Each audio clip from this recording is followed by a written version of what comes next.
Welcome to Care Talk. We are looking at a massive shift in how we manage getting older in this country. Recent estimates show 63 million Americans are in need of care, and the traditional agency model is fracturing under the weight of that demand. Families are bypassing agencies entirely. They are hiring independent caregivers, people working for themselves, negotiating their own rights, managing their own clients. That creates a completely different dynamic in the home. The dynamic shifts because the middleman is gone. An independent caregiver or private duty caregiver operates as their own entity. They are hired directly by the family, paid directly by the family. There is an intimacy to that arrangement that agencies struggle to replicate. When a family hires through an agency, they get whoever's on the schedule that Tuesday. When they hire an independent caregiver, they are selecting a specific human being to integrate into their daily life. The continuity of care goes up. The caregiver isn't rushing off to hit a quota of 6 different houses in a single shift. They are present. They build a microculture with the person they are caring for. That continuity changes the clinical outcomes just as much as it changes the emotional baseline in the house. The math is driving this too. Agency care costs have climbed significantly. We are seeing national averages hit $33 to $35 an hour for agency care, while independent caregivers often charge between $20 and $28. Families think they're getting a discount. The caregiver thinks they're keeping more of the hourly rate. It looks like a perfect market correction. Financial friction is usually the catalyst. A family looks at a monthly bill of $5,000 or $6,000 for part-time agency care and realizes they simply cannot sustain it. Then they find a private caregiver whose hourly rate saves them 20 to 30%. For the caregiver, the math is equally compelling. Agencies take a massive cut of the hourly fee to cover their overhead, insurance, training, administrative staff. By going independent, a caregiver can charge less than the agency, but actually take home more money per hour than they would as an agency employee. It feels like a win for everyone involved. But the financial savings on the front end often mask the structural vulnerabilities on the back end. Those vulnerabilities are legal. The IRS is very clear on this. If a family pays an individual more than $2,700 in a year for caregiving services, that family is an employer. They are not just handing over a check. They are responsible for payroll taxes, W-4 forms, and withholding. Families do not realize they're opening a small business the moment they hire someone to watch their father. That is the trap. People treat private caregiving like hiring a babysitter for a Saturday night. It is a fundamental misclassification.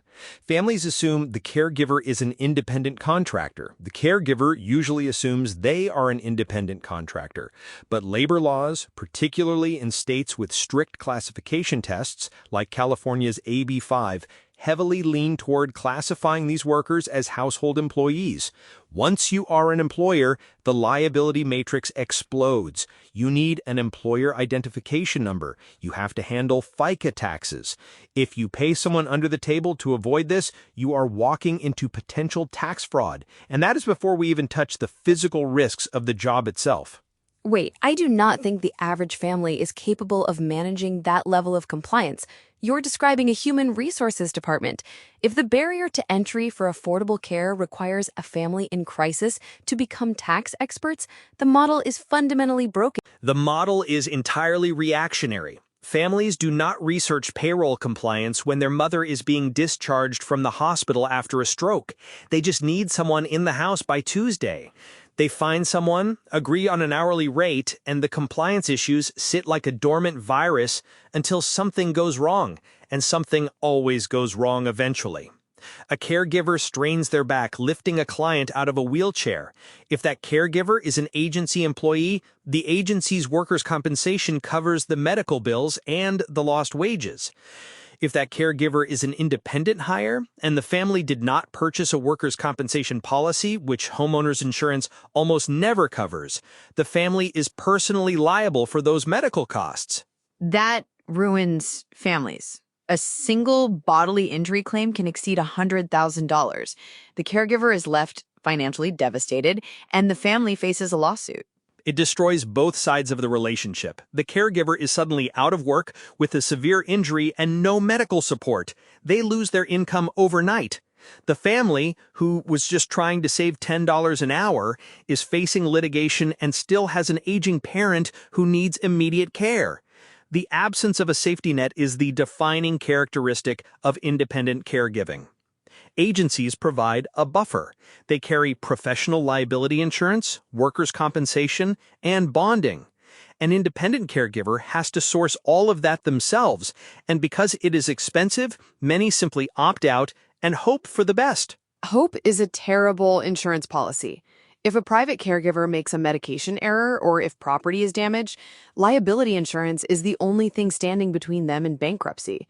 Why are we seeing such a massive influx of independent caregivers if the risk profile is this severe? Autonomy is a powerful motivator. Caregivers are exhausted by the agency model. Agencies often dictate unpredictable schedules, limit the time spent with each client, and keep wages artificially low. When a caregiver goes private, they reclaim control over their labor. They choose their clients, they set their hours, they decide what specific services they will and will not provide. That autonomy is intoxicating, especially in a profession with massive burnout rates. A 2021 study noted that caregivers desperately want manageable workloads, and going independent is often the only way to secure that. The risks are high, but the daily lived experience of the work is vastly superior. I am stuck on the medical isolation. Agency caregivers have a supervising nurse. They have a protocol to follow when a client's condition deteriorates. Independent caregivers are on an island. If a client's breathing changes at 2 in the morning, the private caregiver has to make a clinical judgment without backup. That isolation forces a different kind of hypervigilance. You cannot defer to a supervisor, so you have to trust your own assessments. But that requires a foundation of knowledge that has to be constantly updated. The medical landscape shifts constantly. Best practices for dementia care today are completely different from what they were 5 years ago. This is where the vulnerability of the independent model becomes glaring. Agencies mandate continuing education. They track certifications. Independent caregivers have to seek out that education voluntarily. If they do not, their skill set stagnates while their client's medical complexity increases. That gap is dangerous. The World Health Organization stresses lifelong learning because healthcare changes too fast for anyone to rely on static training. This is exactly why Curiosity built CareCore. It is a caregiver education platform accessible online or as a web app. Caregivers can go to carecore.curiosity.care and access updated training modules. It removes the friction of finding reliable educational resources. Friction is the enemy of ongoing education. After a 12-hour shift, a caregiver is not going to spend 3 hours hunting down peer-reviewed articles on wound care. Having a centralized, accessible platform changes the behavior. Education directly correlates to patient outcomes. Studies show that when caregivers receive specialized training in chronic disease management or emergency response, hospital readmission rates drop.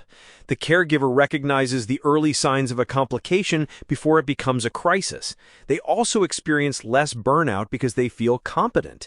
Helplessness is what burns caregivers out, staring at a medical issue and not knowing how to intervene. But a platform only works if the caregiver actually uses it. Do independent caregivers actually invest time in continuing education without an agency forcing them to comply? They do, but only when they see the immediate practical application. Independent caregivers are highly motivated to keep their clients out of the hospital because a hospitalized client means a loss of income. If a caregiver learns a new technique for managing behavioral outbursts in a dementia patient, that makes their Tuesday easier. It reduces their own stress. The motivation is survival. But the industry does not make it easy. We expect private caregivers to act as nurses, physical therapists, and dietitians, all while navigating their own tax withholding. We ask them to manage an impossible breadth of responsibility. We ask them to be data analysts, too. Managing an elderly person requires tracking medications, tracking fluid intake, monitoring vital signs. The cognitive load of just remembering what happened at breakfast is overwhelming. The cognitive load is staggering. You are managing polypharmacy, sometimes 10 or 12 different medications with specific timing and dietary requirements. You are tracking hydration because a slight drop in fluid intake can cause a urinary tract infection, which in an elderly patient can present as sudden, severe confusion. If the caregiver is just writing this down in a spiral notebook, that data is functionally useless to a doctor. It cannot be trended, it cannot be easily shared with the family. The lack of infrastructure in private caregiving forces the caregiver to hold all of this data in their short-term memory. Careosity addressed that with Care Companion. It is at carecompanion.careosity.care. It lets caregivers add multiple care recipients, log medications, vitals, appointments, and daily meals. It digitizes the spiral notebook. Digitizing that information protects the caregiver as much as the client. Documentation is a legal shield. If a family questions whether a medication was administered, the caregiver has a precise, time-stamped log. It also changes the conversation with medical professionals. When an independent caregiver takes a client to a cardiology appointment and hands the doctor a structured report of blood pressure readings and hydration levels over the last 30 days, the caregiver is treated as a clinical partner. The physician actually has the data needed to adjust the care plan. Care Companion also integrates Care Motion. It is designed to keep the elderly moving, logging specific exercises for each recipient. Physical decline accelerates so quickly when movement stops. Movement is medicine, but it has to be structured and safe. An independent caregiver might hesitate to initiate physical activity because they are terrified of causing a fall. Having a guided program like Care Motion provides a framework. It gives the caregiver permission to safely encourage mobility, and logging it provides a sense of accomplishment for the client. We focus so heavily on the medical interventions that we forget the basic physiological need for movement, but the psychological aspect is just as critical. Caregiving is an emotionally volatile environment. The client is dealing with a loss of independence. The caregiver is absorbing that grief. That is why the mindfulness section in Care Companion matters. It includes calming tools, a breathing guide, and a way to log recipient emotions. It treats the emotional state as a vital sign. Treating emotion as a vital sign shifts the entire caregiving paradigm. Behavioral changes are often the first indicator of a physiological problem. If a client is suddenly irritable or anxious, tracking that emotion can help identify an underlying infection or a medication side effect before physical symptoms manifest. It also forces the caregiver to pause. The breathing guides and calming tools provide a circuit breaker. When a dementia patient is looping, repeating the same anxious question for 2 hours, the caregiver's nervous system is highly activated. Having a tool to reset that tension prevents the situation from escalating. It protects the psychological safety of the house. The entire ecosystem of independent caregiving requires that kind of systemic support. The risks are profound: legal, financial, clinical. But the model is not going away. Families cannot afford agencies, and caregivers need autonomy. The model will only expand. The demographic wave of the aging population guarantees it. Our job is not to force everyone back into the agency model.